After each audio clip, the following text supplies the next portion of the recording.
Hey, Phil, congrats on the win, man. Thank you. Overall assessment of your performance, you pretty happy about that one? You know what, man? I really am. Machida is such an amazingly elusive guy. It's so hard to get a hand on him.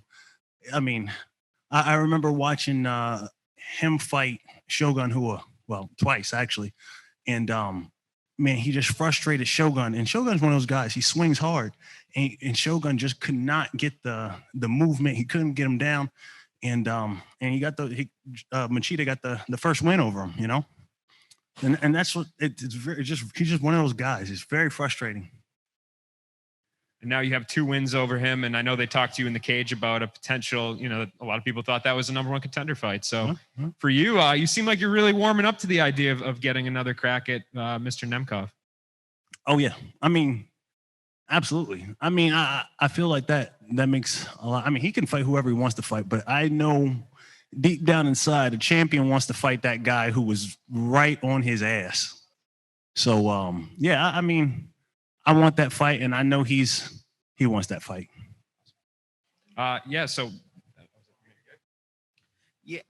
I mean, when Vadim Nemkov beat Bader, I mean, it seemed even more obvious that you had an even greater chance of getting into the title picture. When that fight happened and Bader lost, did this fight take on even more significance? Because beating Lyoto twice still means a lot, but did you know, like, if I beat him, it makes just too much sense that I'm going to get the title shot next. Man, just getting out of the cage with your head on your shoulders after you fight Lyoto is that's its own victory, man. You don't want to oh, this fight means more because then you can fight that. No, just beat Lyoto. He's no small feat. I remember I talked to you after the Vadim loss, and you talked about how in that 3rd round you had realized, man, I could have went for takedowns a lot earlier. Yeah. I could have had him in the positions. Now that fight seems that much closer and much more obvious, is it like, has it been something that's stuck in your craw for so long and you feel like I'm finally going to get to scratch that itch that I've wanted to for a few fights? Absolutely.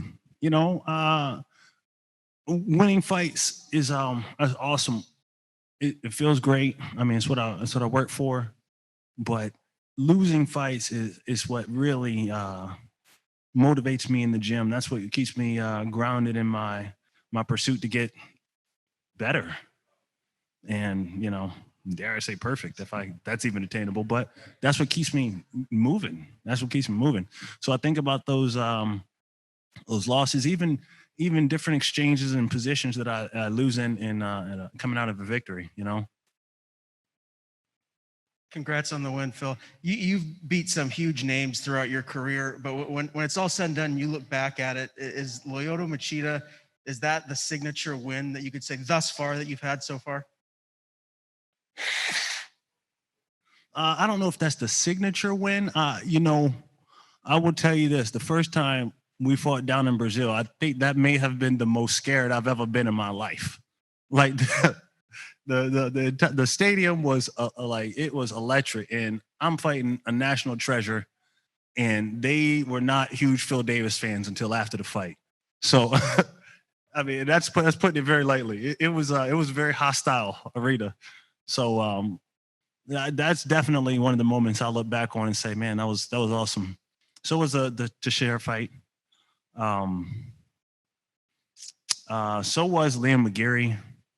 I think about right here Mohegan winning that title. That was a super special night. Within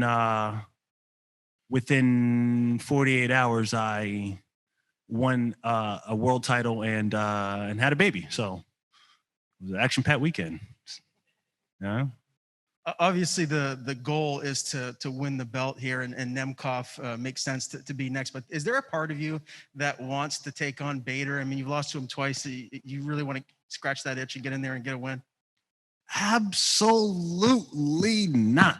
You gotta let know when to what's that saying? Let sleepy dogs lie, or my grandma would say that dog don't hunt. So we're just listen. It's good. You got me. Moving on. Congratulations on the win, Phil. Just curious to know, was that the fight that you planned to fight? Or did everything go according to plan, or was there anything in the cage that was new that happened for the moment? I expected to be able to, the hard thing, man, Machida, he was he was in shape, man. He was very much so in shape, and normally he slows down kind of in the end of the second and third, and man, he really didn't. He was able to. You got to be able to like capitalize on his footwork, and I'm constantly adjusting. He's constantly adjusting, and if you get someone to be able to relax their footwork long enough, I can go for a takedown. I could set up a big right hand or a right kick, and we were just constantly jockeying for position, and man, that's what I expected, but not for as long as I expected it. And when they read that it was a split decision, did you figure for a moment, did anything cross your head? Oh no, I'm going to lose this fight. Let me tell you something. Not in Mohegan. Let me tell you. I've been here. It was my fourth fight here. We're gold here. I'm gold here. They know me here. Yeah, that's Arita. It's awesome. We'll take a couple from the internet, starting with Jay. Hey, Phil, congratulations on the win. We've seen all kinds of crazy stuff during the pandemic, and I know obviously you want to get back to that title fight, but if for some reason Nemkov's not available, can't fight in the relatively near future, is there anything else that makes sense for you at this point?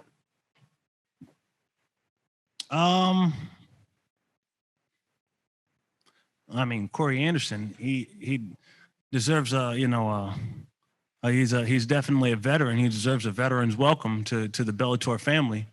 But that will be something to talk about, maybe, and only maybe, if Mr. Nemkov isn't available. Other than that. Fair enough. Congratulations. Thank you. Kevin? Hey, Phil. Congrats on the victory again. I don't know if you've been keeping track, but one of the key things that I've noticed is in your amateur and professional career so far, you have not been finished. What do you atone to, keeping that record and keeping your chin strong and, just focusing on, completing the full fight? I have not been keeping record of that, actually. Thank you. Honestly, I tried to always have good head movement and, be in control of the exchanges. It's as simple as that. I don't mind trading, but you want to be in good position when it happens. Otherwise, you end up taking more damage than you need to. I feel like once or twice in my fight career, I got cut, and cuts look bad to judges. So that can cost you. So I just want to be smart in going into my exchanges and pick high percentage shots. Don't give up my chin. That's another good one. Giancarlo? Hi, Phil. Congrats on the win. Earlier today, Scott Coker made the big announcement that Bellator is going to be moving from Paramount to CBS Sports. Just want to get your thoughts on that, on Bellator moving now to a sports network, and what do you hope that does for you and Bellator's brand going forward? Man, that's big news. Moving up to CBS Sports. It's just an amazing opportunity for the entire Bellator family, for all the fighters here in our stable. Just continuing to raise the visibility of all of our fighters. We have some of the best fighters in the absolute world. I'm not just saying that because the fight here, I say it because it's true. And the more we get our fighters in front of a greater audience, the world will be able to see that. And we're just on a snowball's track to keep gaining more momentum. Thanks, Phil. Mm-hmm. Connor? Hey, Phil, congrats on win. Thank you. You and Lona, in the lead up to this fight, we're both talking a lot about how, you both were very different from the first meeting up to this point. But, talking about this rematch with Nemkov, how different do you feel from the first time you fought him?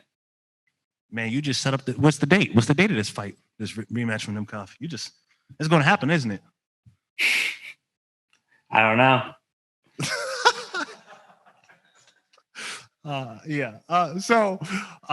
What's going to be different this time with me and Nemkov? Is that what you're saying? How much different do you feel you are from that first meeting? Definitely better, but nothing crazy. I mean, that was what, year and a half, something like that. Definitely better, but nothing crazy. Yeah.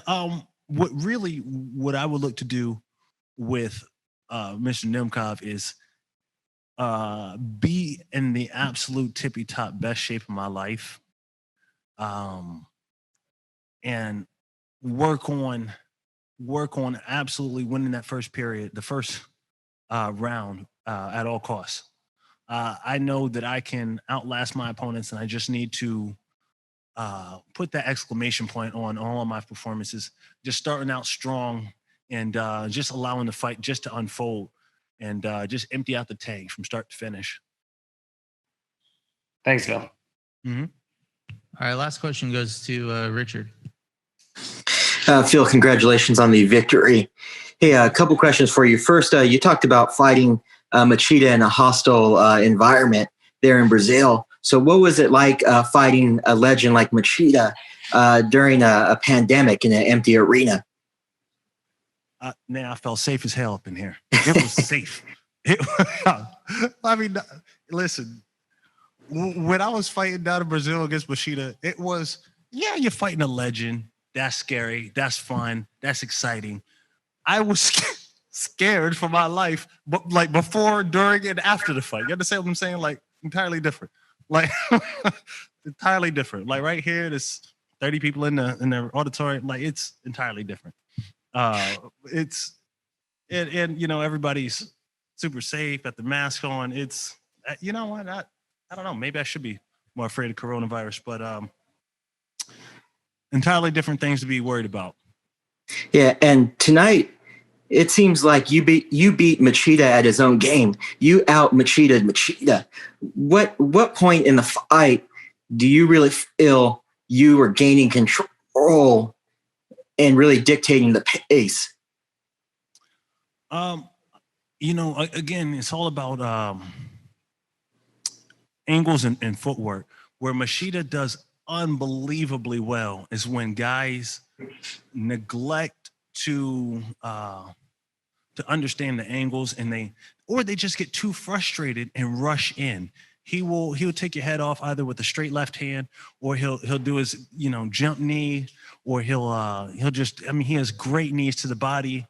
He has a really wide range of things that he does when he catches you coming in and out of position. So the typical rule when a right-hander is fighting a left-hander is to make sure your foot is outside of their foot when you attack. That's general rule.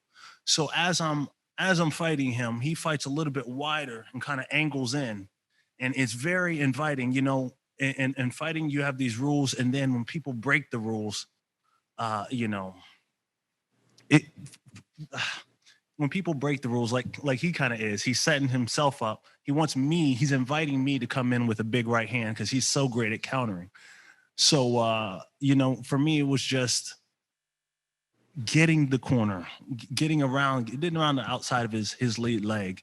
And then from there, just staying as busy as I possibly can. If he decides to go inside my foot, then fire off a right hand, fire off a right kick, really stay active on my right side as soon as I notice he's out of position. And whenever possible, kick his lead leg and kind of force him to be out of position. But again, he's quick, and he sees the same thing I do. So he's rarely out of position, way more so than you know, any other guy.